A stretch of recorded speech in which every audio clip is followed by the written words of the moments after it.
हाँ बच्चों, प्रश्न नोट करिएगा। रेडॉक्स अनुमापन हमारा प्रश्न है,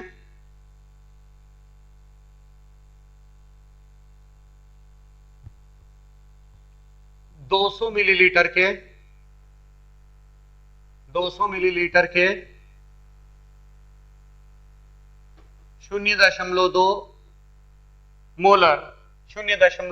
molar potassium oxalate K2C2O4 potassium oxalate K2C2O4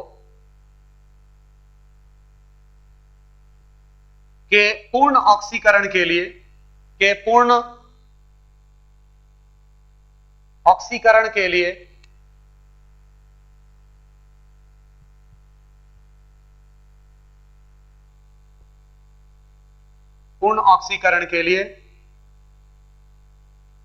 50 millilitre के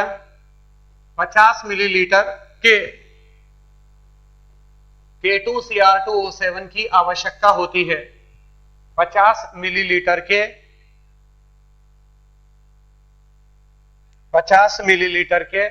पोटेशियम डाइक्रोमेट K2Cr2O7 50 मिलीलीटर के पोटेशियम डाइक्रोमेट K2Cr2O7 की आवश्यकता होती है।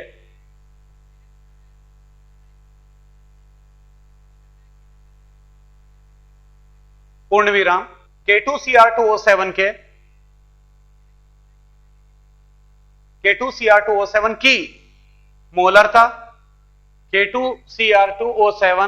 की मोलरता तथा उसके मोलों की संख्या ज्ञात कीजिए।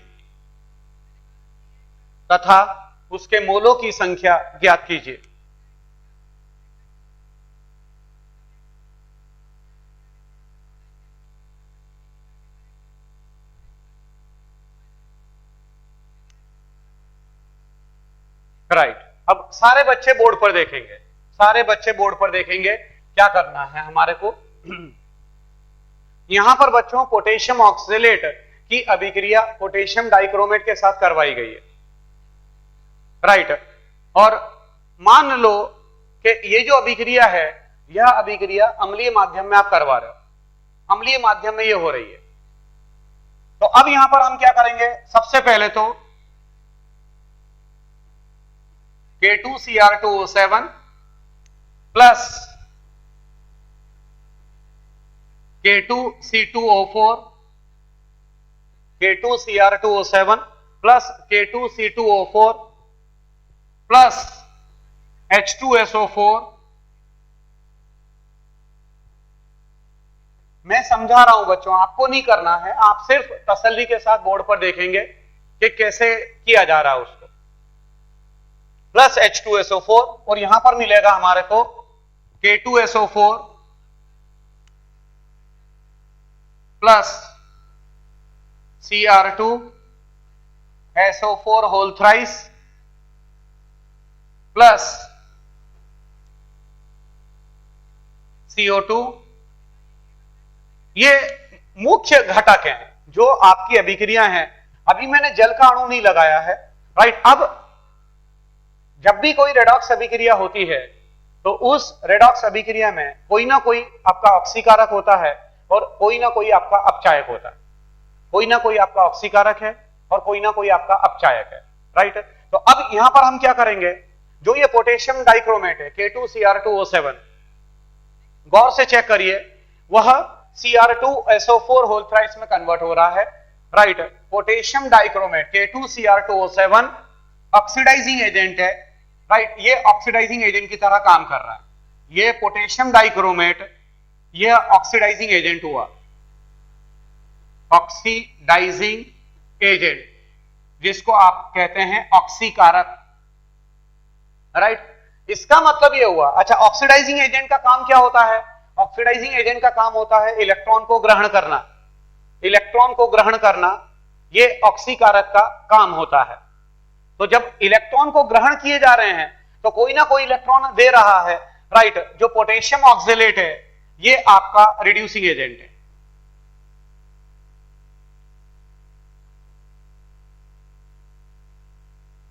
यह आपका पोटेशियम ऑक्जेलेट जो है वो आपका रिड्यूसिंग एजेंट है, रिड्यूसिंग एजेंट कह लो या रिडक्टेंट बोल लो, राइट।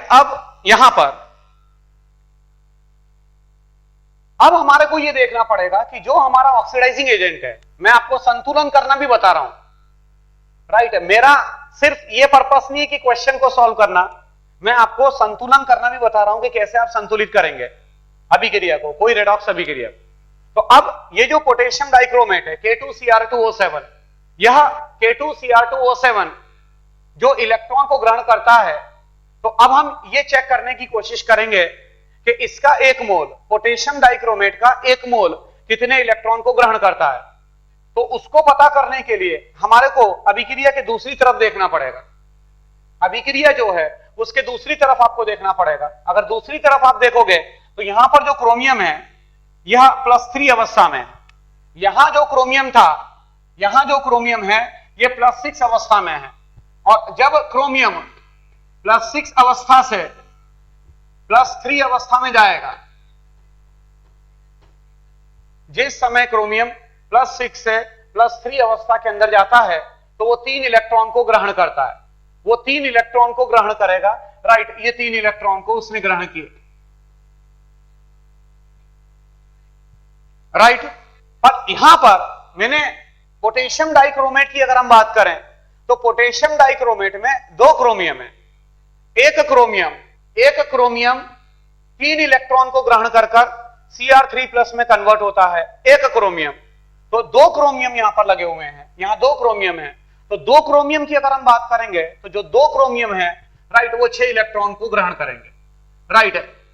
2 क्रोमियम 6 इलेक्ट्रॉन को ग्रहण कर राइट, यहां पर ये 2 हो जाएगा और यहां पर × 2 करना पड़ेगा, राइट। मतलब 6 इलेक्ट्रॉन को पोटेशियम डाइक्रोमेट जो है, उस पोटेशियम डाइक्रोमेट का एक मोल 6 इलेक्ट्रॉन को ग्रहण करता है। अब इसको ध्यान में रखना, सारे बच्चे ध्यान में रखना, पोटेशियम डाइक्रोमेट अम्लीय माध्यम में वो 6 इलेक्ट्रॉन को ग्रहण करता है।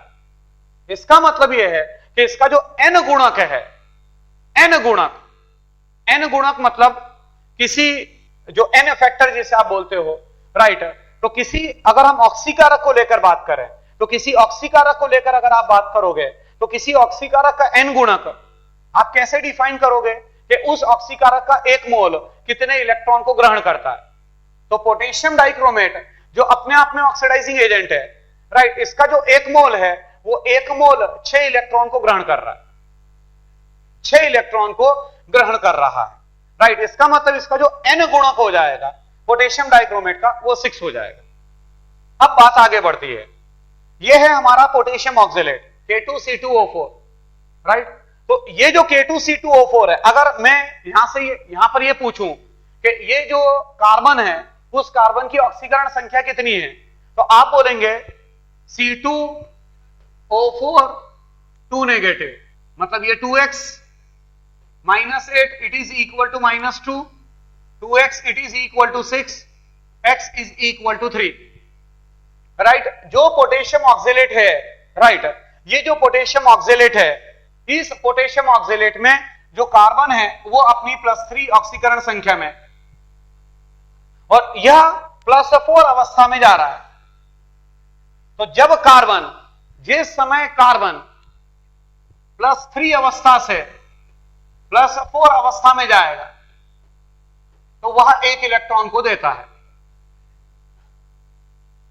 जिस समय कार्बन +3 अवस्था से +4 अवस्था के अंदर जाता है तो वह 1 इलेक्ट्रॉन को देता है। अभी मैंने आपसे कहा था कि पोटेशियम डाइक्रोमेट को के एक मोल को 6 इलेक्ट्रॉन की आवश्यकता होती है, राइट। तो यहां पर जो पोटेशियम ऑक्जेलेट है, राइट, उसमें 2 कार्बन है, एक कार्बन 1 इलेक्ट्रॉन को देता है, एक कार्बन 1 इलेक्ट्रॉन को दे रहा है, तो 2 कार्बन 2 इलेक्ट्रॉन को देंगे, राइट। तो अब जब इसको 6 इलेक्ट्रॉन की जरूरत है तो उसकी 6 इलेक्ट्रॉन की डिमांड को पूरा करने के लिए यहां पर मैं थ्राइस करूंगा,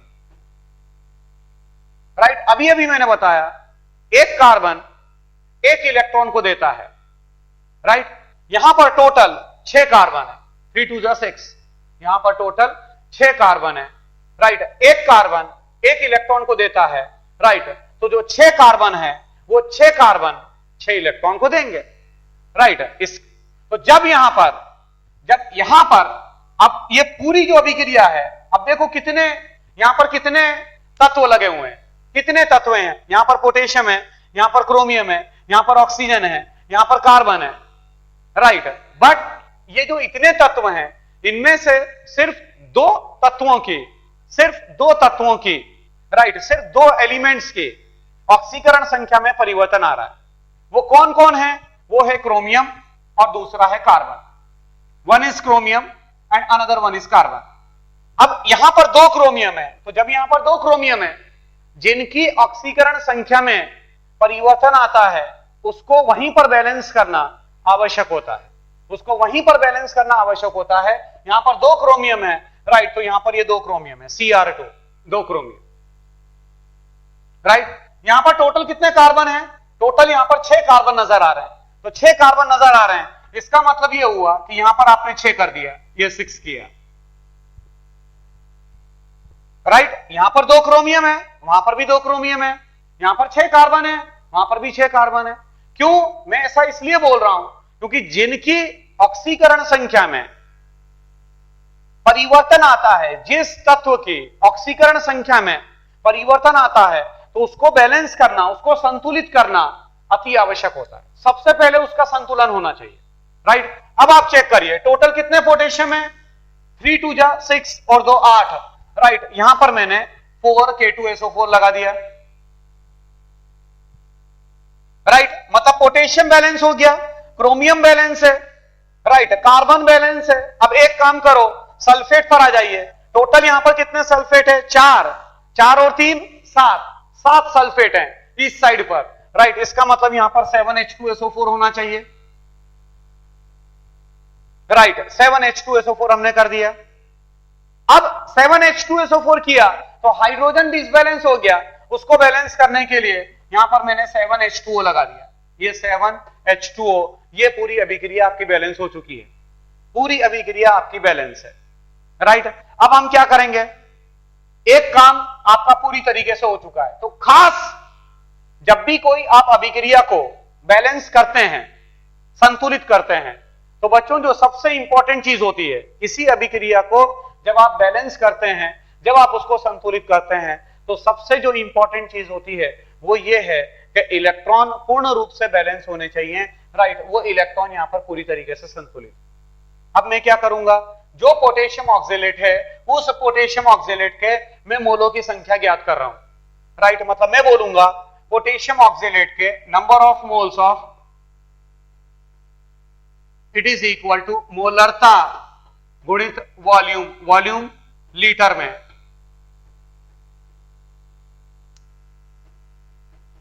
वॉल्यूम लीटर में। मोलरता आपको दे रखी है 0.2 इंटू वॉल्यूम लीटर में 200 मिलीलीटर है, राइट। मतलब 200 अपॉन 1000 हो जाएगा, राइट। मतलब अगर इसको सॉल्व करेंगे तो 0.2 मतलब ये 0.04 हो जाएगा। तो जो हमारा पोटेशियम ऑक्जेलेट है, उस पोटेशियम ऑक्जेलेट के आपने मोलों की संख्या ज्ञात करी, दैट इज 0.04। पोटेशियम ऑक्जेलेट के जो मोलों की संख्या ज्ञात करी है, दैट इज इक्वल टू 0.04। तो पोटेशियम ऑक्जेलेट के 0.04 मोल आपने निकाले, राइट। तो पोटेशियम डाइक्रोमेट के कितने मोलों की आवश्यकता होगी? यह अभिक्रिया पूरी तरीके से संतुलित है। अगर इसके 3 मोल हैं, राइट, तो इसका 1 मोल आवश्यक है। तो जब इसके 0.04 मोल है, यहां पर आपने कैलकुलेट किया, इसके 0.04 मोल है, तो जब इसके 0.04 मोल है तो इसके कितने मोल होने चाहिए? 0.04 बटा 3। ये मोलों की संख्या आपने ज्ञात कर ली, राइट। 2 चीज आपसे पूछी गई थी, पोटेशियम डाइक्रोमेट के मोलों की संख्या और पोटेशियम डाइक्रोमेट की मोलरता। तो ये मोल तो आपने निकाल लिए, पोटेशियम डाइक्रोमेट के मोलों की संख्या 0.04 अपॉन 3, राइट। अब इसकी मोलरता अगेन हम जानते हैं, मोलरता बराबर N बटा V, राइट। मतलब मोलरता is equal to number of mole, that is 0.04 upon 3 into volume. Volume है 50 मिलीलीटर, राइट 50 डिवाइडेड बाय 1000 से भाग देना पड़ेगा, ये 1000 ऊपर चला जाएगा, राइट। इट मींस ये हो जाएगा 40 बटा 5 3 जा 150, right. That is equal to 0.2 15 6 जा 0.266 मोल पर लीटर, राइट। ये आपका आंसर आ चुका है, राइट। दोनों चीज आपने पता कर ली, आपने मोलों की संख्या और साथ ही साथ में आपने मोलरता। एक बार मोलों की संख्या आपने पता कर ली, राइट, तो मोलरता इज इक्वल टू N/V होता है, राइट, नंबर ऑफ मोल। और पोटेशियम डाइक्रोमेट का जो आयतन दे रखा है वो 50 मिलीलीटर था, राइट, वो आपने 50 ले लिया है। ठीक, अगला प्रश्न आप लिखेंगे, पहले इसको नोट कर लीजिएगा।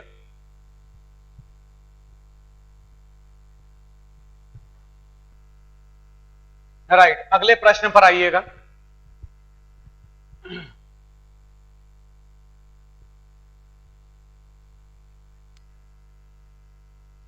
पोटेशियम परमैंगनेट KMnO4 के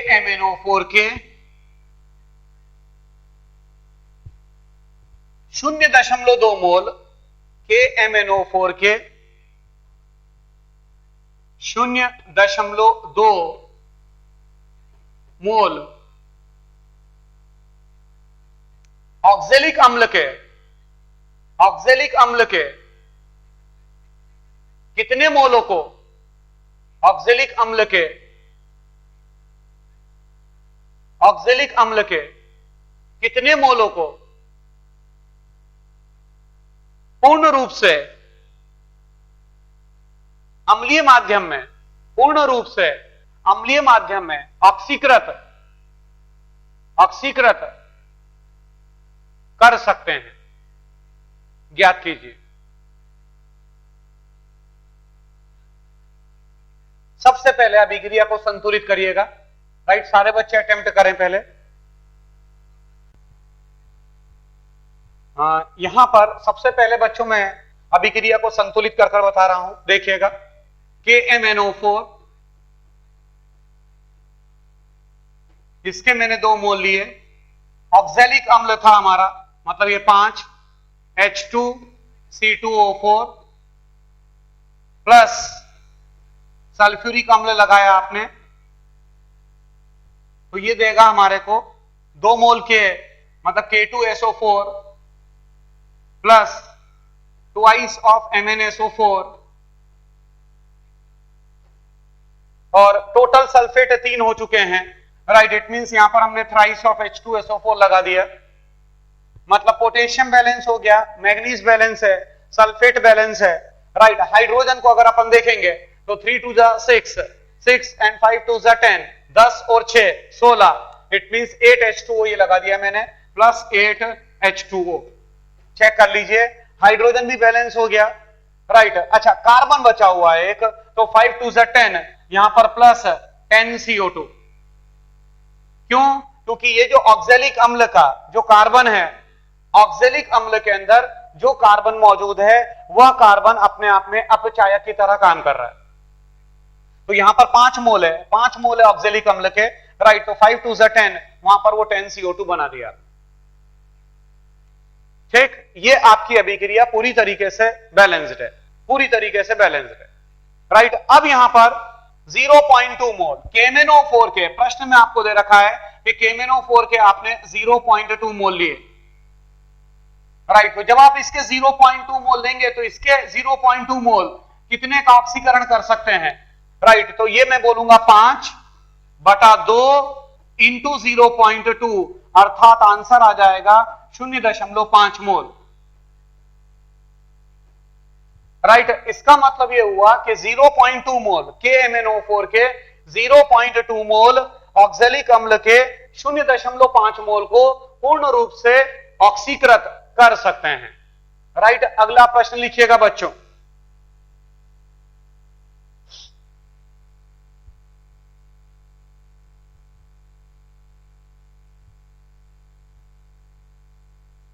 सौ मिलीलीटर के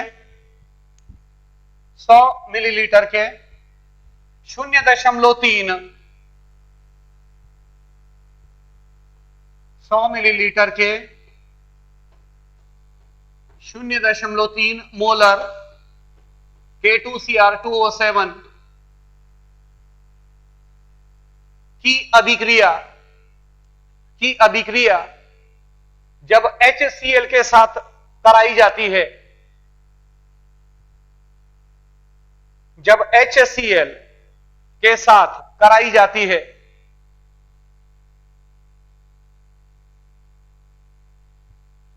मिलीलीटर के 0.3 मोलर K2Cr2O7 की अभिक्रिया जब HCl के साथ कराई जाती है, तब HCl के कितने मोलों की HCl के कितने मोलों की आवश्यकता होगी ज्ञात कीजिए। HCl के कितने मोलों की आवश्यकता होगी ज्ञात कीजिए।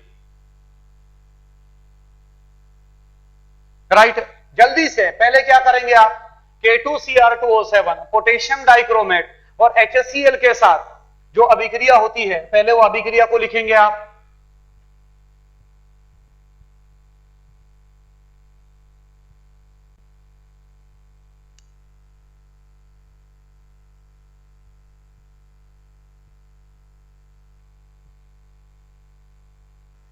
अब यहां पर जो अभिक्रिया होगी, K2Cr2O7 और HCl के मध्य में अभिक्रिया करवा रहा था, तो जो अभिक्रिया है K2Cr2O7 प्लस HCl देता है ट्वाइस ऑफ KCl। अभी मैं समझाऊंगा, आप चिंता ना करें।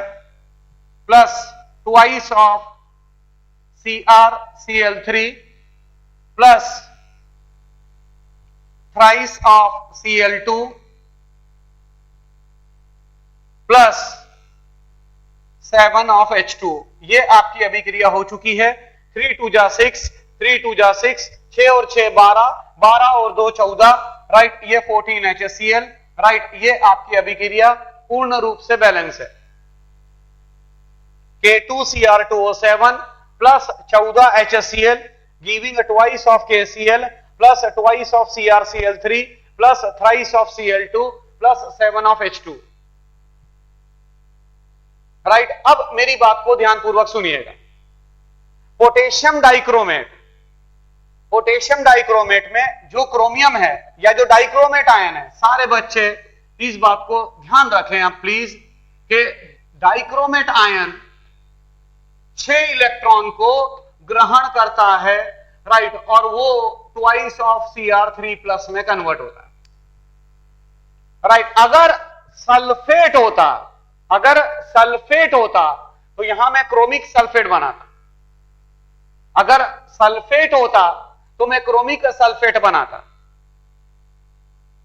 राइट, यहां पर सल्फेट तो है ही नहीं, यहां पर सल्फ्यूरिक अम्ल तो मैंने लिया ही नहीं है, HCl है, बराबर है, तो HCl है, तो यहां पर मैंने CrCl3 बना दिया। राइट, मैं ऑक्सीजन को बैलेंस नहीं कर रहा हूं, वो एक अलग मुद्दा है, वो एक अलग बात है। राइट, यहां पर हर समय ध्यान में रखो कि पोटेशियम डाइक्रोमेट का अम्लीय माध्यम में 6 इलेक्ट्रॉन लेता है। राइट, अच्छा, 6 इलेक्ट्रॉन को देने के लिए मैंने क्लोराइड आयन लगाया, क्लोराइड आयन मैंने लगाया। राइट, ये जो क्लोराइड आयन है, यह जो क्लोराइड आयन है, राइट, इसमें 14 क्लोराइड आयन आपको नजर आ रहे हैं। ये देखिए 14 क्लोराइड आयन आपको नजर आ रहे हैं।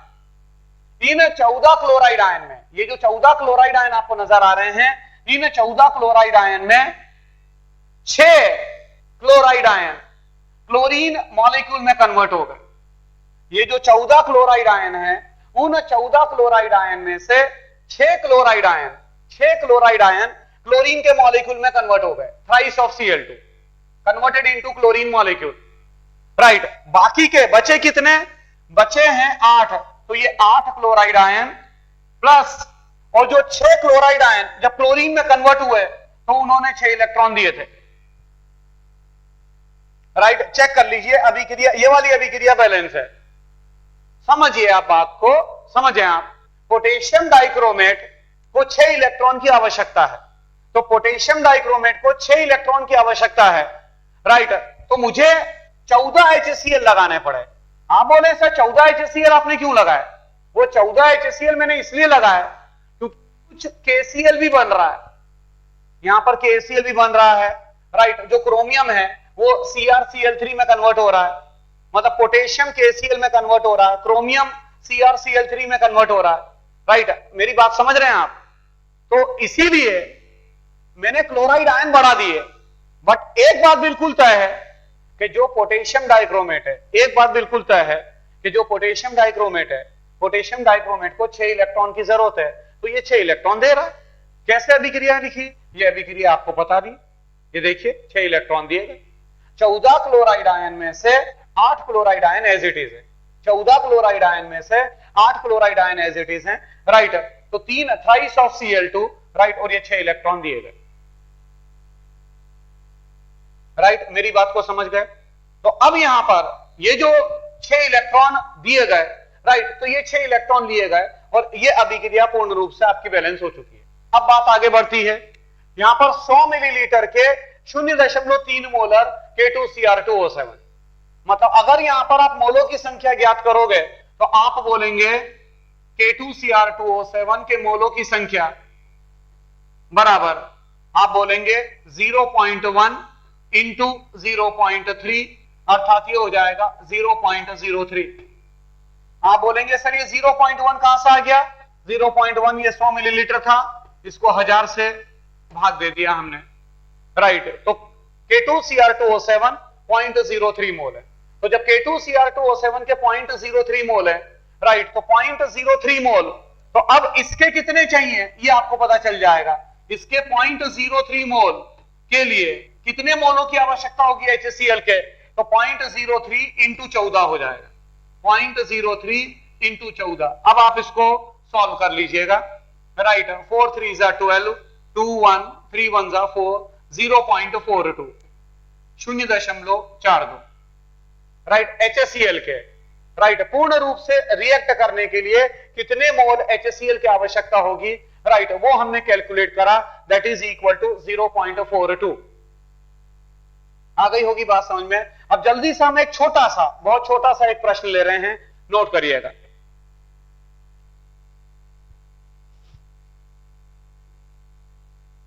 KMnO4 के 0.2 मोल, KMnO4 के 0.2 मोल के कापूर्ण अपचयन के लिए, KMnO4 के 0.2 मोल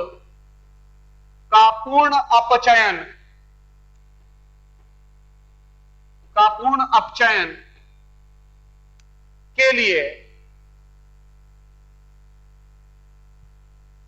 H2O2 के कितने भार की आवश्यकता होगी? अम्लीय माध्यम में H2O2 के अम्लीय माध्यम में कितने भार की आवश्यकता होगी?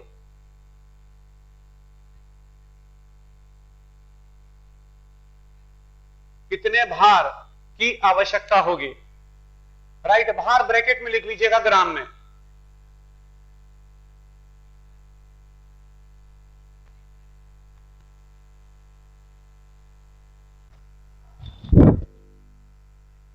अब यहां पर बच्चों सबसे पहले हम अभिक्रिया को लिखेंगे, सारे बच्चे बोर्ड पर देखें, ठीक रहेगा। KMnO4 की अभिक्रिया आप H2O2 के साथ करवा रहे हो, KMnO4 plus H2O2 plus sulphuric अम्ल H2SO4 अम्लीय माध्यम में, तो ये बन जाएगा हमारा K2SO4 plus MnSO4, K2SO4 plus MnSO4, right. यहां पर हमने ये ट्वाइस कर दिया, यहां पर हमने 5 किया, राइट। तो जब यहां ट्वाइस करेंगे तो ये ट्वाइस हो जाएगा, plus 5 of O2, 5 O2, total sulphate हमारे पास हो चुके हैं 3, ये thrice of H2SO4, right, 3 2 6, 5 2 10, 16, right, it is 8 of H2O। ये अभिक्रिया पूर्ण रूप से आपकी बैलेंस है।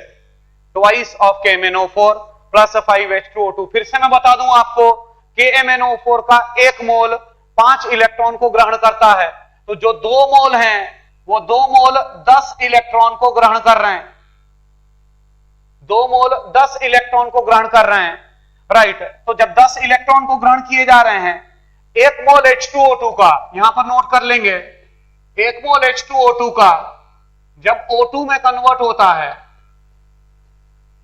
तो वह 2 इलेक्ट्रॉन को देता है। H2O2 का 1 मोल 2 इलेक्ट्रॉन को देता है, तो इसीलिए यहां पर मैंने 5 मोल लगाए हैं, राइट। ये 5 मोल H2O2 के 10 इलेक्ट्रॉन के दे रहे हैं, ये 10 इलेक्ट्रॉन लेता है और ये 10 इलेक्ट्रॉन देता है, राइट। तो K2SO4 plus twice of MnSO4 plus 5 of O2, right. अब आप चेक कर लीजिए, प्लस 8 ऑफ H2O। अभिक्रिया पूर्ण रूप से बैलेंस है। अब यहां पर